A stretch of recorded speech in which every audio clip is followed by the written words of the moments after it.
Hello and welcome to Channels Book Club. My name is Olakunle Kasumo, and it's great to be on this show. What a year it has been, and we are speeding to the very end of the year.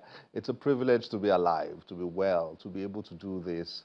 So many people started the year, but where are they? Sadly, that's the way life is. So when you're alive, be grateful, be happy, try and do your best, and try and be the best that you can be while we have time here. So it's been great. Thank you for always watching Channels Book Club, all of you who send us messages via our social media platforms that are displayed on your screen. We love to hear from you. We love your feedback, your criticisms, your commendations, your encouragements, your inquiries, and everything. We just love to hear from you.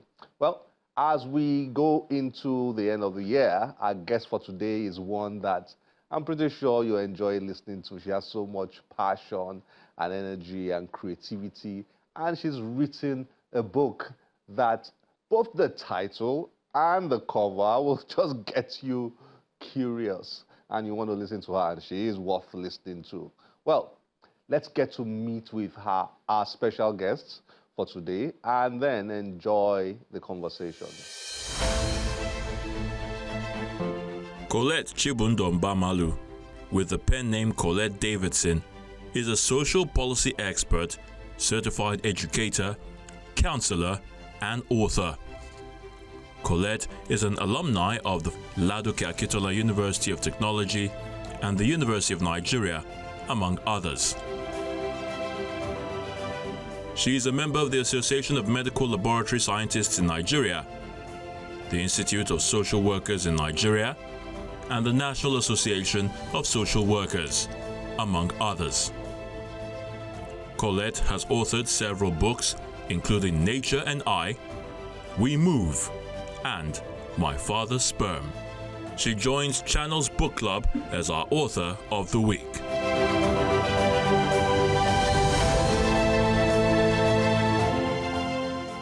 Collette, it's nice to have you on Channels Book Club. Thank you. It's great to have you here. Thank you, Collette. I'm glad to be here too. You look great. I like this, your combo. Huh? Well, Thank you. My Father's Sperm, that's the one you need to first of all explain to me, the title. Although you explain it inside the book, but you are going to explain it to me properly and to our viewers what inspired the title and what inspired the book. We're coming back here, but let's speak generally. This is your third book, am I correct? Is it your third? It's my fourth. About your fourth book? Yes. So, I mean, for somebody with a background in science,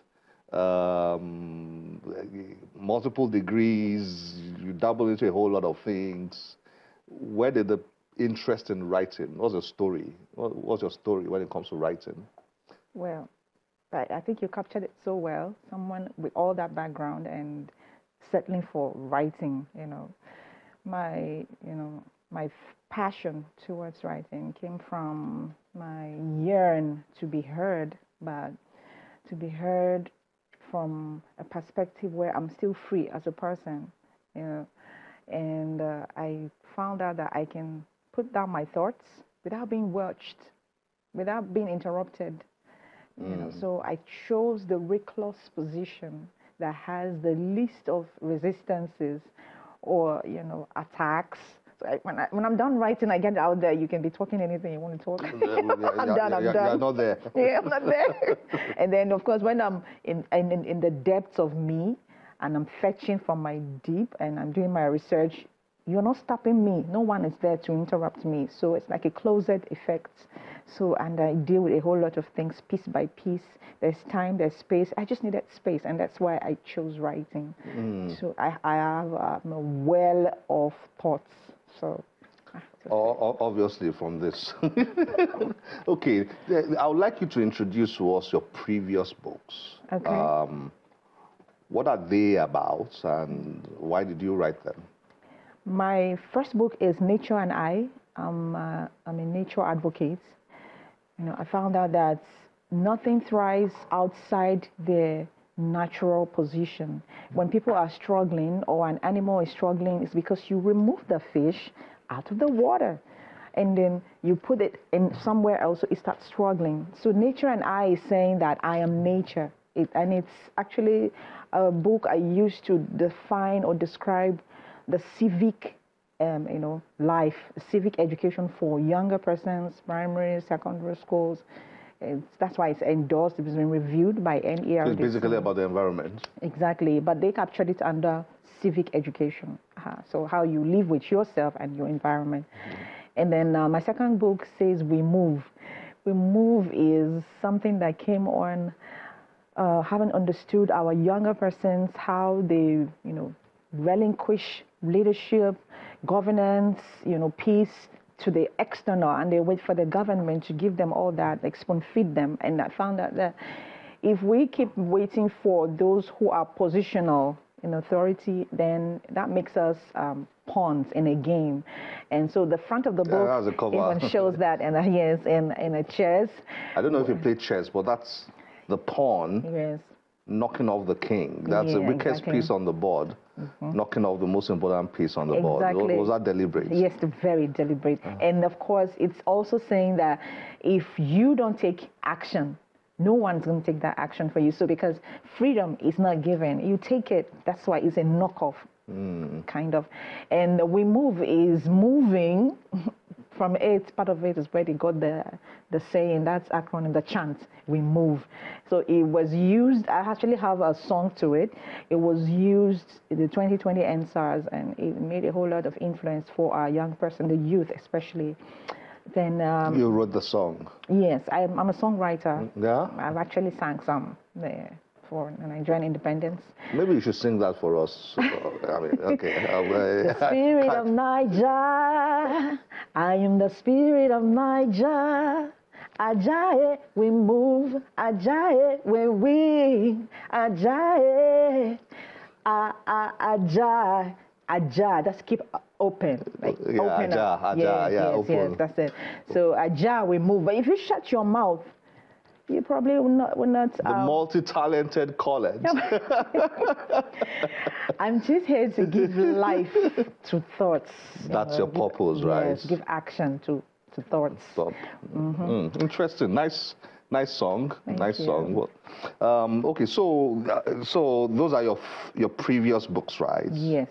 And then I have the School's Dad and the Street's Dad. That's another book. The School's Dad and the Street's Dad. Yes. So that's how many now? That's the fourth one, and this is the fifth one. So this is the fifth one. Yes. Fantastic. My Father's Sperm. What's this about? Wow. A coat of many colors.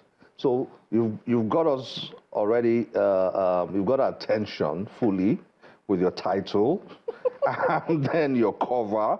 I mean, you see this. You read this and you see the cover and you are really curious.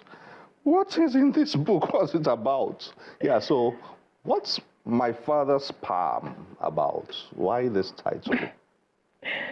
I wonder what it could have been in my mother's sperm. Of course, sperm is only found in men. My interest in men is what drives that. And it comes from being a social worker, where you understand stereotypes, social diversities, where you understand biases that can influence how people live, results to chaos, conflicts, outcomes and all that. And when you don't look at it from that perspective, you just see a man and say, oh, that's a man, just gender.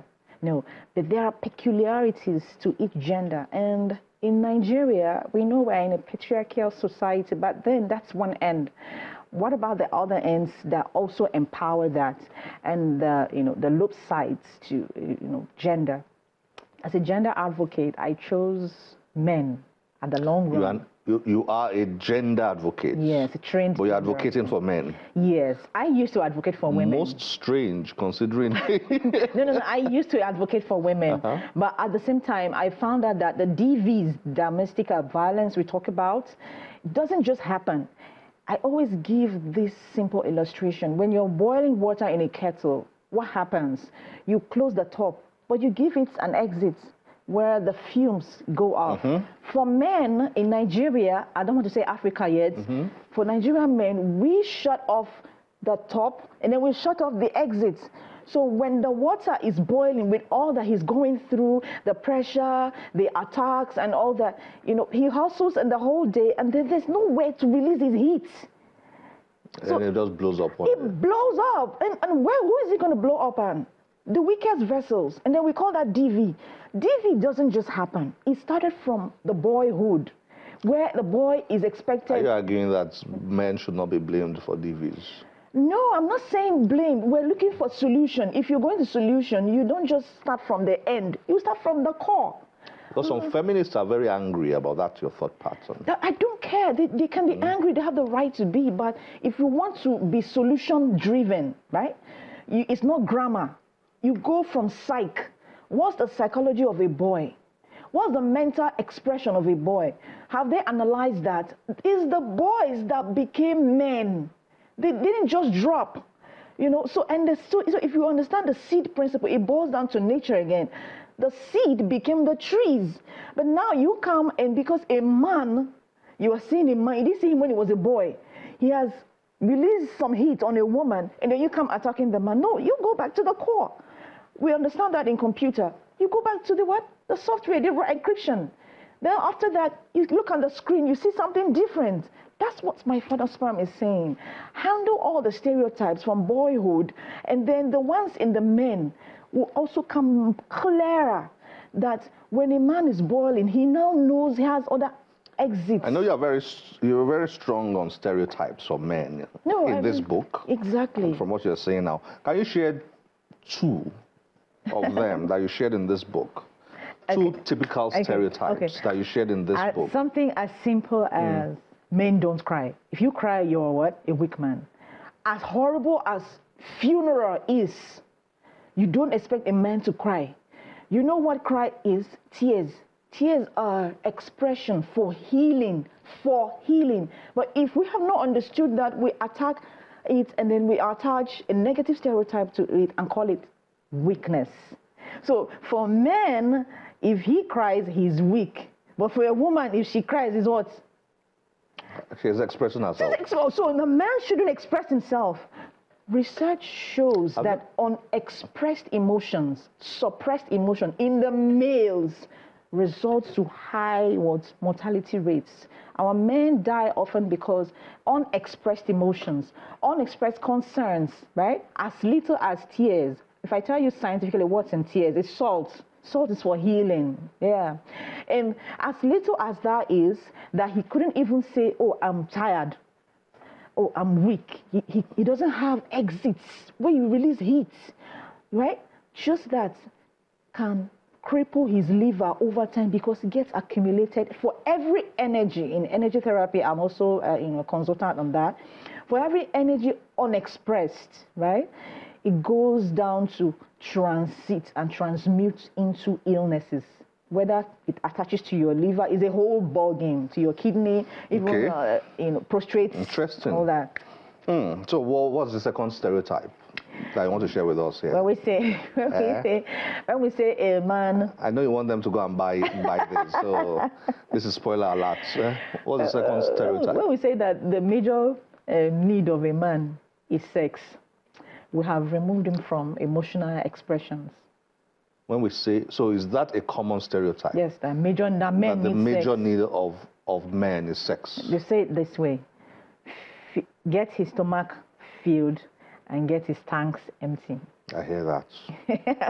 Yeah. So I mean, interacted with community people. Yeah, that's true. As wonderfully crafted as that is, it's actually a stereotype. It has the downsides. But people just looking at, oh, the good one, feed his stomach, get it always filled, and get the other ones empty. What have you made him? You've turned him into what? Garbage in, garbage out.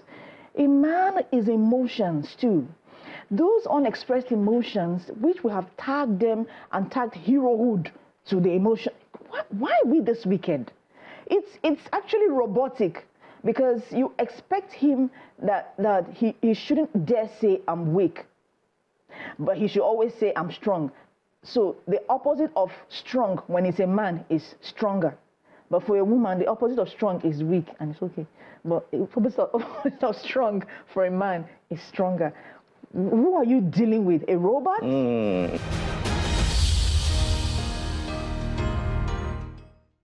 so much to talk about. What else are you doing? Writing, singing, advocating, 5 books in the bag now. What's next? Is there another book? Is there another project? Yes, I have 4 books I'm writing at the moment. By 2027, they should all be out. But then I have a project concerning my father's sperm. It's quite huge. It's bigger than big, you know. It's called The 60s Men. The 60s Men? Yes. What's that? Men in their 60s. We found out that a whole lot has gone under the bridge. For men in that age, it's like the second elimination by the society. Second elimination. Yes. The first elimination is when you're 40s and then your 50s. 60s is the second, and then 70s, 75. What do you mean by elimination? You know, dissociation. You become on your own. You start being on your own as a man. Yeah, it's proven. It's research. And then 80 is like the last elimination. What do you mean by start being on your own? I don't understand. I mean, you're no longer the word inclusion. You're not included in the national cake, in the national perspectives, your expectations, all that you've done, like, we've sucked you dry. Sorry for using that. So basically... Oh, we don't need you again. Well, yeah, okay, I think I get it. You're looking at job vacancies, and they say 35 and below. You're not in the revenue. That's the first elimination stage. Yeah. You don't get the elimination. Indeed. So for men, that elimination is crazy. That even as at 75, even your family start eliminating you. They don't even remember you're there. Because why? You don't blame them too. It's just socialization systems. Where you now have your children's children, they have their own responsibilities, so they just don't remember you. You know, so that 80 years old, if your family still remembers you, you must have had so much impact in the reorientation you give to your family. So looking at that view or age brackets, it's why we said the 60s men have to come on the show. It's a big show, and we encourage a whole lot of young persons to get involved, because you, the younger person, will now have to decide which older person is good enough for you people to stay on the stage. Okay, so it's for people in their 60s, the usual elimination thing, etc., etc., etc. Who shouldn't we eliminate? A TV show, right? Yes, the TV show. Well. I wish you all the best with that, Collette. Sounds very intriguing. Thank you for joining us on Channels Book Club and sharing your book, My Father's Sperm. And not just your book, you've shared a lot about yourself and the work you're doing. It's been great to have you on the show. Thank you for joining us. Thank you so very much. I appreciate it. Thank you.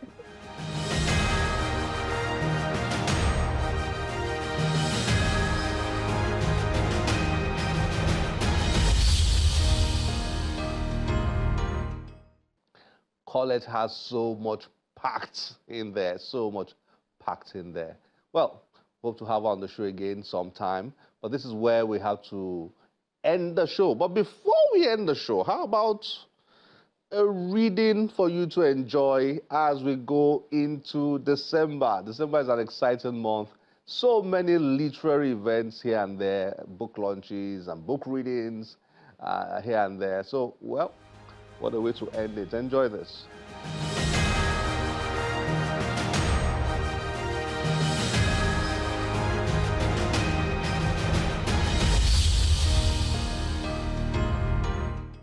Hello, viewers.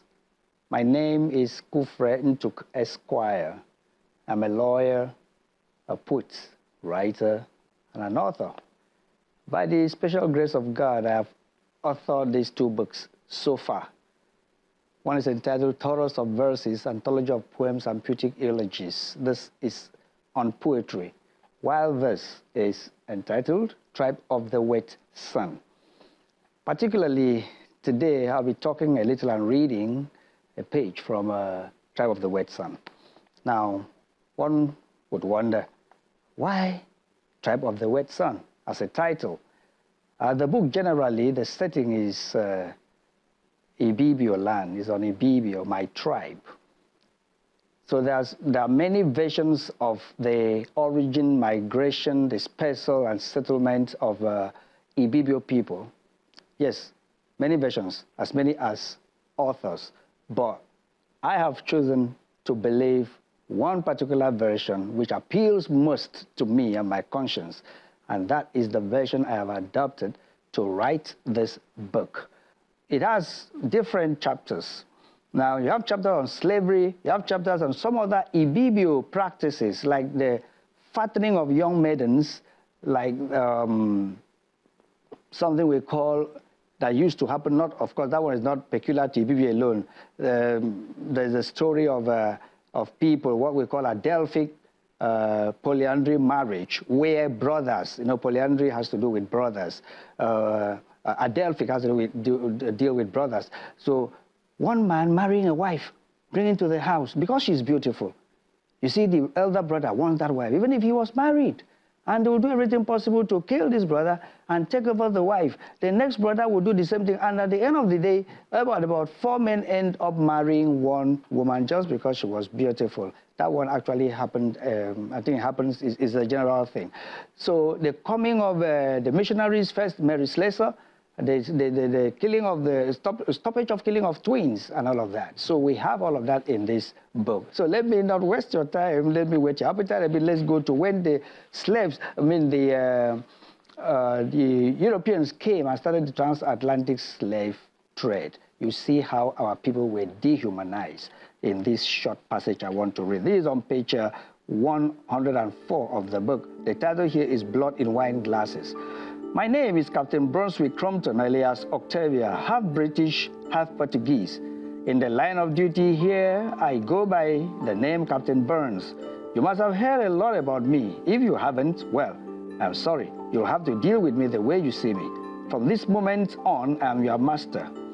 He thundered in a somewhat babyish voice, holding a long reed whip in his right palm, with his pistol tucked in his belt on the right side of his waist, while a dagger was stuck on the left side. They inundated and hungered hundreds of slaves, except a handful like Udom Patat, Udokang, and Anye Kebu, who still exhibited a bit of manliness, were already writhing in pains and crying for help, even when it was apparent that help at this point could only be an act of God. If ever it came, it would be for just one or two men. All of them were praying to the ancestors or gods for that unlikely magic moment of one or two being released, not to go back home, as there was no home again for them, but to be conscripted into the slave yard service. They were held together by customized long sticks or iron placed on their necks and tied neck to neck with strong ropes, in addition to handcuffs or leg chains used on the strong ones among them. Slavery was humiliating and dehumanizing. They looked at their peacock master aghast and agape, as they did not understand the white man's language. Just then, an epic interpreter stepped in and started relating what Captain Brunswick was saying to them. When they understood and knew what lay ahead of them, their groans and cries became more intense. Nothing in the world could pacify them, absolutely nothing. Burns concluded, and his interpreter did his work. 3 days later, the loud blare of the large cargo ship called the Blind Alley for Slaves Only was heard, and in no time it arrived at the shore. Like helpless or numbed zombies, the slaves were marched into the ship. It was after the first instructions on the ship by Captain Burns on what is expected of them abroad and how they were to conduct themselves in humility and strict obedience to their purchasers over there, that it further dawned on Udom Patat, Udokang, and Anyekebu, and any other stubborn slave, that they were about to walk through the valley of the shadow of death and had not to fear evil, because fearing it wasn't an option anymore. They caused enough uproar and got beaten and wounded. Midway into the journey, and with the help of other slaves, they broke loose and attacked the white men. In the frenzy of pandemonium that ensued, the trio took down 2 white men, which got the dander of Captain Burns and other white men up. Captain Burns shot Udokang in the head, and he died instantly. He ordered one of his men to shoot Udom Patat in the stomach, which he did, and blood oozed profusely. He cried out in a Ibibio language, "Mbok iya udo ya onyong. Ini ese mi idwe mbufu. Isese bong sese annamien mio. Ayadio no fien ye fadi ufong fu kensinsi. Iyi mi adi doro mbufu ki would," interpreted to mean, "Please let me go. I have not offended you. Look at what Obongsese has done to me. Oh, it shall never be well with you and your family forever. My blood will be upon your heads. He cried and laid deadly curses on Obongsese and Captain Burns with his crew.